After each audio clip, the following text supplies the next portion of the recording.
talk about players really developing in year 2 in the system. As a coach, have you kind of noticed yourself developing, picking up new things in the system with these other coaches? Man, you're going to learn every day. I always tell my guys, no never let your cup get too full. You're going to always pick up some knowledge, some things from wherever you go. So this year I've been spending most of my time really studying defense. Like I said, we got some of the best defensive minds in college football here with Coach Landon, Coach Taj, Coach Meade, Coach Tony, those guys over there. So yeah, I'm learning every day. Bucky and Noah being so productive last season, where's that next step for them? Where's that focus for you in spring ball to get those guys to another level? For me, with those two, it's just about being. I'm pressing on them more to become leaders. The football part, I'm gonna help them take care of that. I'm gonna have them on that, but the biggest part is helping them become better leaders, showing the young guys the standard, what the standard is. Those two, happy to have them. It's a blessing to have them. They're very talented kids. I think we're gonna see some things out of both of them this year that we didn't use them last year that way, but they're capable of doing a lot of things. But my biggest thing I've been pressing on them about is about being leaders, not just vocal, but showing the young guys how to do, being on time, taking care of your body, studying. There are two great leaders in my room. They're showing the younger guys like Jordan James, Dante Dydell, Jaden Lamar, Ellis Bynum, the Kilos, Preston Alford, all the guys in my room, the Bryson Collins, showing them the proper way to do things. So they're just not just good players that learn how to become great leaders. You see growth in that? You see them taking control of the room? They ain't got no choice. They got a good leader in there. They follow my lead. My boys, they play to my personality. How they practice on the field is how I carry myself on the field. I love them, but they know I mean business, and you kind of see that with my guys in my room, as they call themselves, or as I call them, lock boys. They locked in, they loaded, but I see the growth from both of them. Bucky was a productive guy at Minnesota that got him the opportunity here. You obviously on your guys' radar. He was so productive last year, even while sharing that with Noah. How early did you guys know that he could be, for next season, that kind of player for you? Not just what he did this past year, but right now on paper, he's one of the top 10 returning backs in the country. How early were you able to identify and know that he could do that and be that kind of player? I like to think I got a good eye for running back position. I can still consider myself a back. I knew that from watching him coming out of high school. I recruited Bucky out of high school. Always a talented kid, talented runner. I knew what he was capable of by watching the film in Minnesota, that he'll be able to translate that here. But like I said, we got two of the probably top 5 backs in the pack here at Oregon. That's Bucky and Noah. And Noah's a little bit heavier this year. Last year, Noah played around about 192. He's like 203 now. So he's a little bit bigger. And like I said, Bucky might be the quickest one in the room.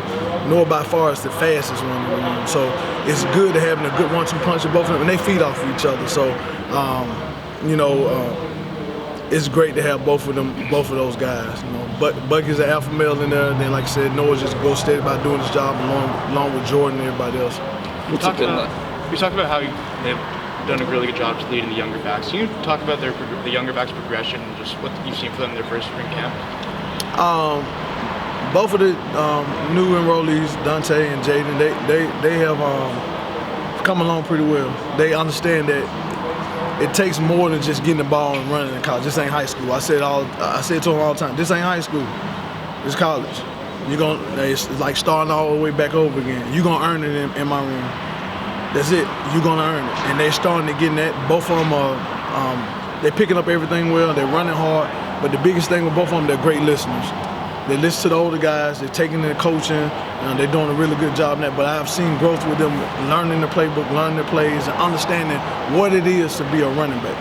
What's it been like working with Coach Stein and kind of getting used to his offense and kind of playing some of your own ideas and just kind of meshing with him? Coach Stein, great guy. I kind of knew him before he came here. Me and him both. He worked for the guy I'm friends with, Jeff Traylor. Great guy down there at UTSA, and I met him. I met Will over the summer going down there working at camp.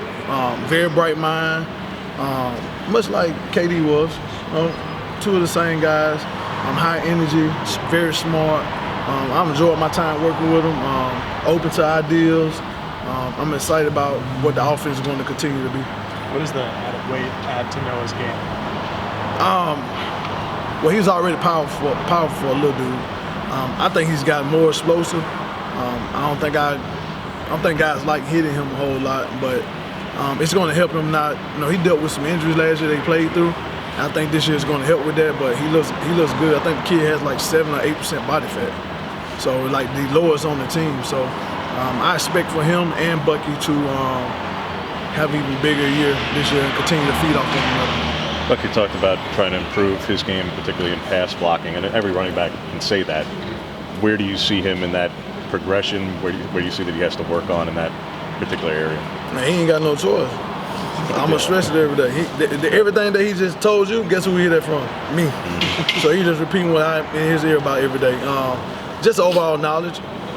Really learning defense, where the +1 hat gonna come from, and not just getting up there and just, well, okay, coach said I got this side. No, understanding what the defense trying to do. And Bucky's a very smart kid. You talking about a kid who made the dean list, who got a 4.1 GPA this past quarter.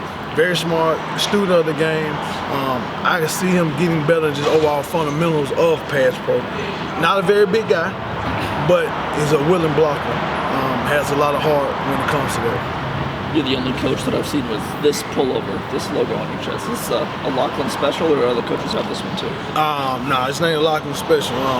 This one that we got for the bowl game, and I just threw it on.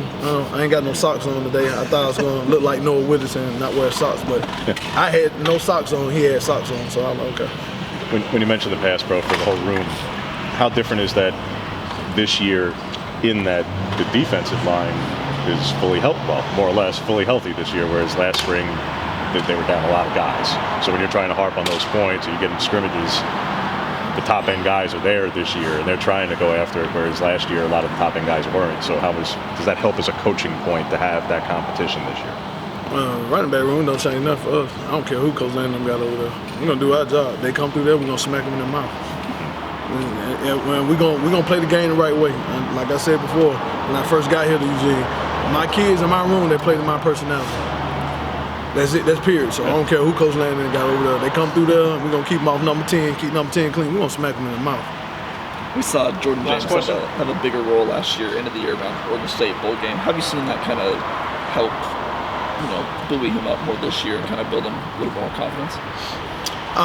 Jordan is a very talented young man. He has all the tools to be not a good back, but to be a great back. And I tell Jordan all the time, as he continues to improve off the field, his game will continue to improve on the field.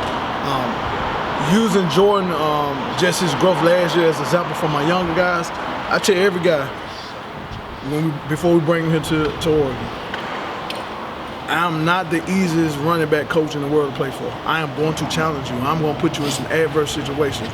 I don't care nothing about your stars. I don't care what rivals rank you, what 24. I do not care. When you come in this room, you're going to compete. I made a promise to Coach Campbell. I said that I am going to charge myself with bringing this room back where it's supposed to be at. So I tell these kids all the time, you come here, you're going to earn it. He earned that role last year. It wasn't given to him. And every guy in that room, they're going to tell you, man, Coach Lock ain't finna give nobody nothing. I'm not giving you nothing.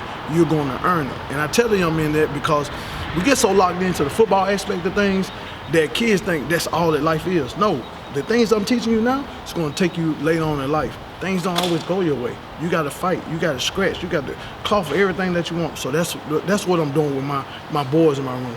I tell them all the time, the tools I'm giving you now will help you later on in life. You're going to earn it. I ain't giving you nothing. If you think I'm going to give you something, it's going to be one, two things. Either Coach Landon going to get me up out of here or you got to go. And I tell the kids all the time, I don't coach salt batch cookies. If you're a salt batch cookie, you got to get away from around me. And they got a bakery for that. Guess what it's called? The transfer portal. You come here, you're gonna fight, you're gonna earn everything. Because I had to do the same thing. Coach Landon had to do the same thing to get his opportunity. Had to fight and claw. So that's the mindset that I live in. Thanks, Coach. Thanks, Coach.